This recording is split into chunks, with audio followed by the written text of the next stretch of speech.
she reported the weather every day. Temperature, pressure, wind speed. Simple data that Moscow never questioned. But she was actually transmitting something else entirely. The Cold War's biggest secret, until that emergency signal changed everything. Welcome to Silent Legends. Before we begin this story of hidden courage in the frozen Arctic, tell me in the comments from which city are you watching this video today? And if you believe legends like Dr. Elena deserve to be remembered, subscribe to witness stories that time forgot, but history never will. Research Station Polar 7 sat at 82 degrees north latitude, a tiny outpost of civilization on the edge of the world. The prefabricated buildings were connected by enclosed walkways, their aluminum walls constantly creaking under the assault of Arctic winds that reached -60 degrees Fahrenheit. To Moscow, it was a routine meteorological station, one of dozens scattered across the Soviet Arctic to monitor weather patterns and ice movements. The official records showed it staffed by Dr. Elena Kozlov, a 34-year-old atmospheric physicist from Leningrad University, along with 2 technicians who rotated in 6-month shifts. But the official records were lies. Dr. Elena Kozlov had been dead for 3 years, killed in a climbing accident in the Urals that was never properly investigated. The woman who had taken her identity was Captain Sarah Mitchell of the United States Air Force, a communications specialist who had volunteered for the most dangerous assignment in the history of Cold War espionage. For 18 months, Sarah had maintained the perfect cover. She spoke fluent Russian with a Leningrad accent, having been trained by Soviet defectors. She knew Elena's personal history, her academic work, even her childhood memories. The deception was so complete that even Elena's own university colleagues who occasionally radioed the station noticed nothing unusual. Every morning at 0600 Moscow time, Sarah would activate the powerful radio transmitter and begin her daily weather report. Wind direction, barometric pressure, temperature readings, ice thickness measurements. The data was real. Meteorology was one of her genuine specialties, but embedded within those mundane numbers was intelligence that could shift the balance of the Cold War. The station's true purpose was to monitor Soviet submarine movements through the Arctic Ocean. Advanced hydrophones hidden beneath the ice shelf could detect the acoustic signatures of nuclear submarines passing through the polar route between the Soviet Union and North America. This intelligence was then encoded into weather data and transmitted to a secret NATO facility in Greenland. But maintaining this cover required constant vigilance. Sarah had to be Elena at all times, even when alone. She wrote in Elena's handwriting, kept Elena's personal habits, even maintained Elena's research into atmospheric pressure variations. Any slip, any inconsistency, could expose not just her mission but the entire network of intelligence assets that supported it. The isolation was crushing. The nearest human beings were a Soviet military outpost 400 kilometers to the south, and they were her enemies. Sarah had been alone on the ice for longer than any human was meant to endure. The Arctic night lasted 4 months, and during that time, the only sounds were the wind, the crackling of shifting ice, and her own voice reporting weather that no one cared about to people who would kill her if they knew who she really was. But the mission was critical. Soviet submarines were using the polar route more frequently, and some were carrying weapons that could reach American cities in minutes rather than hours. The intelligence Sarah was gathering was helping NATO track these movements and develop countermeasures. The psychological strain was enormous. Sarah had been trained for isolation, but 18 months of pretending to be a dead woman while surrounded by an environment that was actively trying to kill her had pushed her to the edge of human endurance. Then came the night that changed everything. March 15, 1967. Sarah was conducting her evening equipment check when the emergency hydrophone array detected something unprecedented. Multiple submarine signatures, moving in formation beneath the ice. Not just 2 or 3 vessels, but an entire fleet. Sarah's blood went cold as she analyzed the acoustic data. 12 Soviet nuclear submarines were passing beneath her station, heading west toward the Atlantic. This wasn't a routine patrol, this was a deployment that suggested something major was about to happen. She immediately began encoding the intelligence into that night's weather report, but as she prepared to transmit, her equipment detected something that made her stomach drop. Radio signals were coming from the south. The Soviet military outpost was attempting to establish contact with her station. This had never happened before. In 18 months, the military base had never initiated contact with the meteorological station. They operated on completely different communication schedules and had no official reason to interact. Sarah forced herself to remain calm as she answered the call, speaking in Elena's voice with Elena's mannerisms. Research Station Polar 7, Dr. Kozlov speaking. Dr. Kozlov, this is Colonel Petrov at Outpost North 4. We are conducting a routine communication check of all stations in the sector. Please confirm your operational status. All systems operational, Colonel. Weather monitoring continuing on schedule. Good. Dr. Kozlov, we have detected unusual atmospheric conditions in your area. Have you observed anything anomalous? Sarah's mind raced. The atmospheric conditions Petrov was referring to could be the electromagnetic signatures from the submarine fleet's communications. If the military had detected those signals, they might be testing whether the meteorological station had also picked them up. Negative, Colonel. All atmospheric readings are within normal parameters for this time of year. There was a pause before Petrov responded. Very well. Dr. Kozlov, as a precautionary measure, we will be conducting an inspection of your facility tomorrow. Please prepare all logs and equipment records for review. The transmission ended, leaving Sarah staring at the radio in horror. An inspection meant Soviet officers would arrive at the station within 24 hours. They would examine her equipment, her logs, her personal quarters. They would discover the hidden hydrophones, the encoding equipment, and worst of all, they would discover that she wasn't Elena Kozlov. Sarah had contingency plans for this scenario, but they all involved immediate extraction, which was impossible. The nearest friendly forces were hundreds of miles away, and the Arctic weather made helicopter rescue unlikely. She was trapped on the ice with less than 24 hours before her cover was blown. But the submarine intelligence was too important to lose. Those 12 nuclear submarines represented a massive shift in Soviet naval strategy. If they were heading to positions off the American coast, NATO needed to know immediately. Sarah made a decision that would haunt her for the rest of her life. She would complete the mission transmission, knowing it would probably be her last act as a free woman. As she began encoding the submarine data, Sarah discovered something even more disturbing. The acoustic signatures indicated that several of the submarines were carrying nuclear ballistic missiles with ranges that could reach any target in North America. This wasn't just a deployment, it was preparation for a first strike capability. The intelligence was so critical that Sarah broke protocol and included an emergency alert code in her transmission. This would notify NATO that the intelligence was of immediate strategic importance, but it would also make the transmission longer and more complex, increasing the risk of detection. As she sent the coded weather report into the Arctic night, Sarah knew she was signing her own death warrant. But she also knew that thousands, perhaps millions of lives depended on NATO receiving this intelligence. The transmission completed at 0347 hours. Sarah sat back from her radio equipment, knowing that her mission was finished and her life as Elena Kozlov was about to end.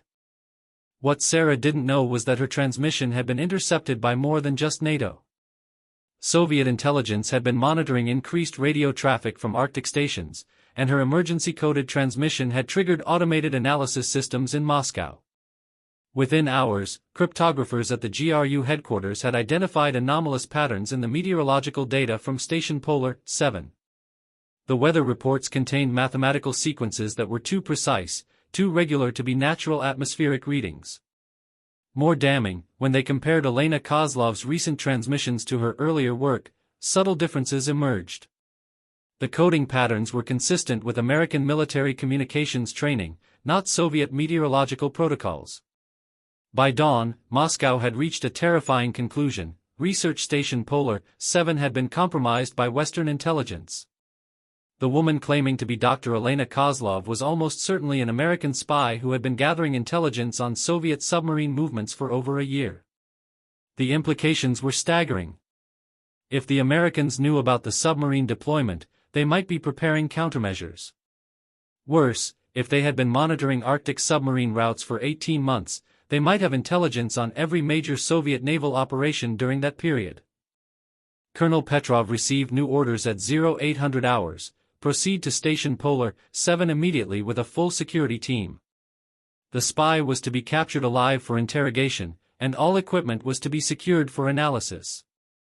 But Petrov was a professional intelligence officer, and he understood that a spy capable of maintaining deep cover for 18 months in the Arctic would not surrender quietly. He requested additional support. At 1200 hours, a squadron of Soviet helicopters lifted off from Outpost North 4, carrying not just Petrov's security team but a full complement of Spetsnaz special forces. They were prepared for the possibility that the American spy might resist or attempt to destroy evidence. Sarah watched the helicopters approach through her binoculars, counting at least 20 personnel. Far more than would be needed for a routine inspection. They knew. As the helicopters landed in the station's designated area, Sarah activated her final contingency protocol. She began systematically destroying all classified equipment and documents, using thermite charges that would melt the components beyond any possibility of recovery. The hydrophone array went first, the sensitive detection equipment disappearing in bright flashes beneath the ice. Then the encoding systems, the emergency transmitters, and finally the intelligence logs that detailed 18 months of Soviet submarine movements. By the time Petrov's team reached the main station building, Sarah had eliminated every piece of evidence except one, herself. She stood in the station's main laboratory, dressed in Elena's clothing, surrounded by Elena's legitimate research equipment. To all appearances, she was exactly what she claimed to be, a Soviet meteorologist conducting routine atmospheric research. But Petrov wasn't fooled. "Dr. Elena Kozlov," he said as his men spread through the facility. "Or should I say, whoever you really are?" Sarah maintained her cover even as her heart hammered against her ribs. "Colonel, I don't understand. Is there some problem with my research?" "Your research is fascinating," Petrov replied, examining the destroyed equipment. "Particularly your work with underwater acoustics. Strange specialty for an atmospheric physicist." The game was over, but Sarah played it to the end. "I have no idea what you're talking about, Colonel. My work focuses on pressure variations and wind patterns." Petrov smiled coldly. "Then you won't mind explaining why your weather reports from the past year contain mathematical patterns consistent with American military encoding protocols?" Sarah said nothing. There was nothing left to say. "You will come with us," Petrov continued. "Moscow is very interested in speaking with you about your meteorological work." As the Spetsnaz soldiers moved to arrest her, Sarah made one final calculation. The intelligence about the 12 submarines was already in NATO hands. Her mission was complete. But her capture would lead to interrogation, and interrogation might compromise other operations, other agents, other lives. She still had one card left to play. Hidden in Elena's personal quarters was a final failsafe that Sarah had hoped never to use. A single suicide pill, hidden inside what appeared to be a routine vitamin capsule. The CIA had been clear during her training. Capture by Soviet intelligence meant torture, interrogation, and eventually a show trial followed by execution. The pill was a mercy. But as Sarah considered her options, she realized that death might not be her only choice. The intelligence she had gathered over 18 months was valuable, but it was also outdated. The submarine deployment she had just reported might be more important than her own life, but there were other operations, other agents, other sources of intelligence that her death might actually protect. More importantly, Sarah had spent 18 months becoming Elena Kozlov. She knew Elena's work, Elena's research, Elena's legitimate scientific contributions. If she could convince the Soviets that she really was Elena, that the intelligence breach had come from somewhere else, she might be able to maintain her cover even in captivity. It was a desperate gamble, but Sarah had been trained to think strategically even under extreme pressure. When Petrov's men came to arrest her, Sarah didn't resist. She acted confused, frightened, exactly as a legitimate Soviet scientist would act when accused of espionage. She demanded to contact her supervisors at Leningrad University. She protested her innocence with exactly the right mixture of indignation and fear. Most importantly, she began providing detailed explanations of her legitimate meteorological work, demonstrating knowledge that only the real Elena Kozlov could possess. "Colonel," she said as they prepared to transport her south, "I understand there may be security concerns, but my atmospheric research is completely documented. I have been working on pressure variation studies that are vital to Soviet aviation safety. Surely this can be verified through official channels." Petrov was experienced enough to recognize a professional intelligence operative, but he was also pragmatic enough to consider the possibility that they might be wrong. If Elena Kozlov was legitimate, and if her atmospheric research was as important as she claimed, arresting her without proper evidence could be career-ending. "Your research will be evaluated," he said carefully. "If you are who you claim to be, this matter will be resolved quickly." The helicopter ride to Outpost North 4 took 2 hours. During that time, Sarah continued to act exactly as Elena would act, concerned about her research, worried about her career, but cooperative with the authorities. She answered questions about her work with the detailed knowledge that only came from genuine expertise. At the outpost, Sarah was placed in a holding cell while Moscow analyzed the evidence. For 3 days, she maintained her cover story, providing documentation of Elena's legitimate research and explaining away the anomalous radio transmissions as equipment malfunctions. The interrogation was professional but intense. Soviet intelligence officers probed every aspect of Elena's background, looking for inconsistencies. But Sarah had been trained by the best, and she had lived as Elena for 18 months. Every answer was perfectly consistent with Elena's documented history. On the 4th day, something unexpected happened. A communication from Leningrad University confirmed that Dr. Elena Kozlov had indeed been conducting legitimate atmospheric research, and that her pressure variation studies were considered vital to Soviet aerospace development. More importantly, the university provided records showing that Elena had been granted extended leave to conduct Arctic research, and that her communication patterns matched standard procedures for remote research stations. The evidence against Sarah began to look increasingly circumstantial. The mathematical patterns in her transmissions could be explained as coincidental results of legitimate meteorological data. The destroyed equipment could have been damaged by power surges or equipment failures common in Arctic conditions. Colonel Petrov found himself in an uncomfortable position. If Elena Kozlov was really a Soviet scientist conducting important research, and if he had destroyed that research by treating her as a spy, he would face serious consequences. But if she was an American agent, releasing her would be an even greater disaster. The decision was made at the highest levels of Soviet intelligence. Elena Kozlov would be released, but she would be under constant surveillance. If she was a spy, the surveillance would eventually catch her. If she was legitimate, Soviet atmospheric research could continue. Sarah had won the most dangerous gamble of her life, but the price was enormous. She would have to remain Elena Kozlov indefinitely, under constant surveillance, with no contact with her handlers and no possibility of extraction. Sarah returned to Research Station Polar 7 under the watchful eyes of Soviet intelligence. New technicians were assigned to the station, men who were obviously intelligence operatives tasked with monitoring her every move.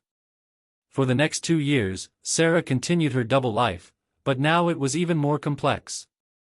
She had to be Elena Kozlov not just for Moscow, but for Soviet intelligence agents who were specifically looking for signs that she might be someone else.